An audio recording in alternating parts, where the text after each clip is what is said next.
साल 2019 में जम्मू कश्मीर के पुलवामा आतंकी हमले के मुख्य मास्टरमाइंड और वांटेड आतंकी अर्जुमंद गुलजार उर्फ बुरहान हमजा आखिरकार मारा गया।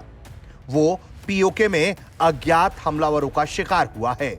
इसके बाद से कई तरह के अहम खुलासे होने लगे हैं। जहां अज्ञात हमलावरों ने उसे अपना शिकार बनाया, वहां की तस्वीरें भी सामने आई हैं और लोग वहां हैरान परेशान दिख रहे हैं और उसके समर्थक इर्द गिर्द खड़े हुए दिखाई दे रहे हैं। इस पूरे मामले में हैरान करने वाली जानकारी तो यह है कि मूल रूप से जम्मू कश्मीर के पुलवामा के खार का रहने वाला हमजा उर्फ डॉक्टर लगातार आईएसआई की घेराबंदी में रह रहा था।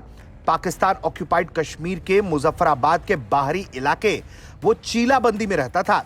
जनवरी और फरवरी 2025 के बीच उसने खुद पर एक फर्जी हमले का नाटक भी रचा था। इसके बाद पाकिस्तानी सरकार ने उसकी सुरक्षा और बढ़ा दी थी। उसके पास 8 कमांडो थे, एक बुलेट प्रूफ गाड़ी और एक स्कॉट गाड़ी थी। सबसे बड़ी बात यह है कि इतने तमाम सुरक्षा के बावजूद भी आखिरकार वो अज्ञात हमलावरों का शिकार हो गया। हमजा को लेकर जानकारी यह भी है कि उसने हाल ही में कुपवाड़ा के पूर्व हिजबुल मुजाहिदीन आतंकी कादिर लाला की बेटी से शादी की थी। इसके अलावा वो इस्लामाबाद में रहने वाले पुलवामा के पूर्व हिजबुल आतंकी मुर्तजा का बेहद करीबी था और लगातार उसके घर आता जाता था। वहीं पाकिस्तान ऑक्यूपाइड कश्मीर में इसने ठिकाना बनाया हुआ था। मुजफ्फराबाद में बैठकर यह लगातार आतंकियों की भर्ती का काम किया करता था। मुजफ्फराबाद में हमजा और उसके साथियों का सबसे बड़ा ठिकाना एक औद्योगिक परिसर था, जिसे स्थानीय स्तर पर लोग माचिस फैक्ट्री के नाम से जानते थे। यह माचिस फैक्ट्री असल में कोई साधारण कारखाना नहीं, बल्कि कश्मीर घाटी में अशांति फैलाने और आतंकी गतिविधियों को फंड करने का सबसे बड़ा अड्डा था। हमजा इसी माचिस फैक्ट्री में अल बराक के पूर्व कमांडर फारूक कुरैशी के साथ मिलकर काम किया करता था।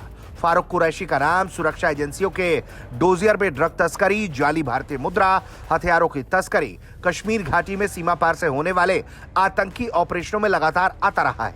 ये दोनों इसी माचिस फैक्ट्री के कंपाउंड में बैठकर घाटी में हथियारों, नशीले पदार्थों की सप्लाई और पूरा आतंकी नेटवर्क को ऑपरेट कर रहे थे। हमजा पर भारत सरकार ने यूएपीए लगाया था और वो पीओके में आईएसआई की बेहद कड़ी निगरानी के बीच रह रहा था।